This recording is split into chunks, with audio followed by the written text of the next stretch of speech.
Assalamualaikum warahmatullahi wabarakatuh. Selamat pagi Bapak Hikmatullah, SHI, MSY, dan teman-teman lainnya yang berbahagia.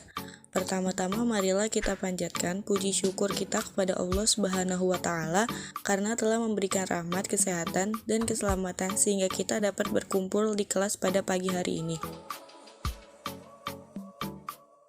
Perkenalkan, nama saya Saryas Mutia yang akan bertugas sebagai moderator pada kelas hari ini. Adapun anggota kelompok saya adalah Alika Saidina dan Komaru Zaman. Saya akan membimbing jalannya diskusi ini.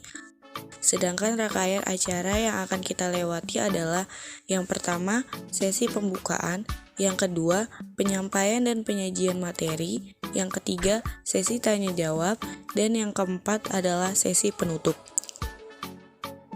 Baik teman-teman, langsung saja kita mulai ke sesi yang pertama yaitu pembukaan. Marilah kita buka diskusi pada pagi hari ini dengan mengucap lafaz basmalah bersama-sama. Bismillahirrahmanirrahim. Selanjutnya adalah penyampaian dan penyajian materi yang pertama yang akan dibacakan oleh saya sendiri. Adapun topik yang akan kami bahas adalah konsep wahyu dalam Al-Quran.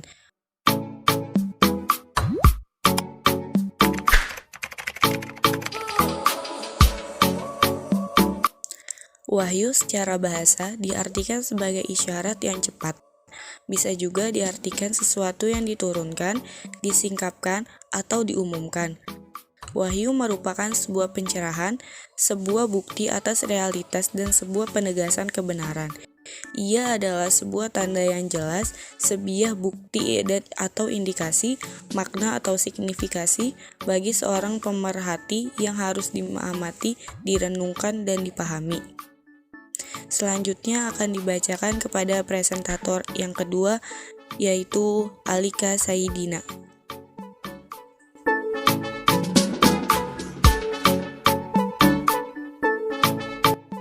Selanjutnya, saya akan membacakan definisi wahyu Al-Quran. Al-wahyu adalah kata masdar atau infinitif. Dia menunjuk pada dua pengertian dasar, yaitu tersembunyi dan cepat. Oleh sebab itu, dikatakan wahyu ialah informasi secara tersembunyi dan cepat yang khusus ditujukan kepada orang tertentu tanpa diketahui orang lain.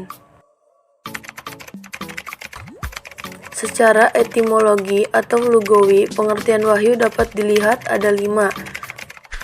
A. Ilham al-fitri lil al-insan atau ilham yang menjadi fitrah manusia, seperti wahyu terhadap ibu Nabi Musa. B. Ilham yang berupa naluri pada binatang seperti wahyu kepada lebah. C. Isyarat yang cepat melalui isyarat seperti isyarat Zakaria yang diceritakan Al-Quran. D. Bisikan setan yang menghias yang buruk agar tampak indah dalam diri manusia.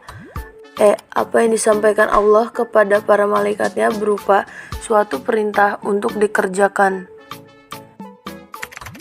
Secara terminologis, pengertian wahyu sebagai berikut ada 6. A. Muhammad Abdul Al-Azim Al-Zurqani mendefinisikan wahyu sebagai pemberitahuan Allah Subhanahu wa Ta'ala kepada hambanya yang terpilih mengenai segala sesuatu yang ia kehendaki untuk dikemukakannya, baik berupa petunjuk maupun ilmu, namun penyampaiannya dengan cara rahasia dan tersembunyi, serta tidak serta dalam manusia biasa. B. Muhammad Abduh dalam Risalah At-Tauhid mengatakan wahyu adalah pengetahuan yang didapati seseorang dalam dirinya dengan sesuatu keyakinan bahwa pengetahuan itu datang dari Allah, baik dengan melalui perantaraan ataupun tidak. Yang pertama, melalui suara yang terjelma dalam telinga atau bahkan tanpa suara. C. Hasbi al-Siddiqi memberi pengertian wahyu sebagai penerima pembicaraan secara normal, kemudian pembicaraan itu berbentuk dan tertulis dalam hati.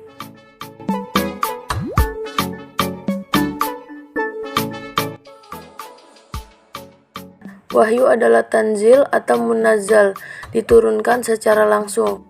Dalam artian, apa yang diterima Nabi adalah murni sebagai firman Allah Subhanahu wa Ta'ala secara utuh, tidak terkandung di dalamnya penafsiran dan pengalihan bahasa oleh malaikat atau oleh Nabi itu sendiri. Allah menurunkan wahyu kepada para rasulnya dengan dua cara. Melalui malaikat Jibril, malaikat membawa wahyu.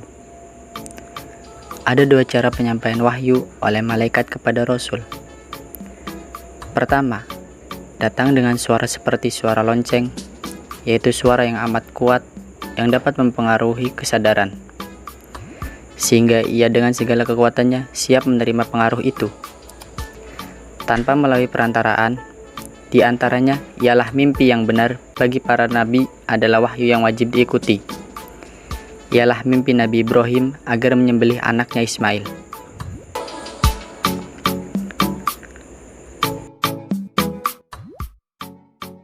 Allah Subhanahu wa Ta'ala menurunkan wahyu kepada Rasulullah SAW untuk dijadikan petunjuk bagi umat Islam menurut Syekh Syafiur Rahman Al-Mubarakrufi dalam bukunya Syirah Nabawiyah.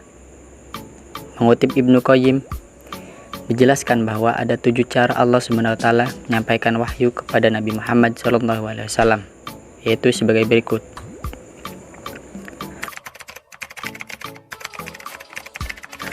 Pertama, mimpi yang hakiki atau benar.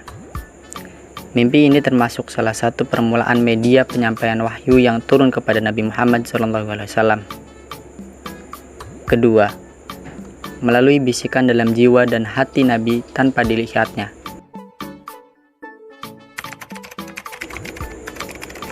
Ketiga, malaikat muncul di hadapan Nabi Muhammad SAW. Malaikat menyerupai seorang laki-laki menemui secara langsung kepada Nabi. Lalu, ia berbicara kepada Nabi hingga bisa menangkap secara langsung apa yang dibicarakan. Keempat, wahyu datang menyerupai gemerincing lonceng.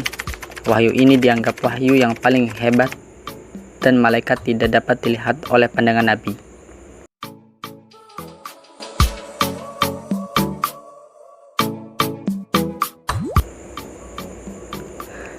Para rasul itu perlu mempunyai tanda untuk menguatkan bahwa segala apa yang disampaikan itu benar-benar dari Tuhan semesta alam. Tanda-tanda itu harus dapat mengalahkan atau melebihi segala kejadian yang besar. Untuk itu, manusia semuanya tidak akan dapat memperbuat atau meniru perbuatan luar biasa yang dilakukan Nabi. Tanda-tanda itu namanya mukjizat, yang menurut kata aslinya berarti yang dapat mengalahkan. Oleh karena itu, tentu saja mukjizat Nabi terjadi dari beberapa hal yang mengherankan dan mengalahkan kecakapan manusia, dan memang maksud dan gunanya untuk mengatasi atau mengalahkan apa yang didapat oleh manusia yang tidak mempunyai mukjizat. Mukjizat itu tetap menjadi bukti kebenaran, meskipun masih banyak orang yang mengingkarinya. Adanya orang-orang yang ingkar akan kebenaran setelah adanya bukti itu tidak akan mengurangi kebenaran para rasul.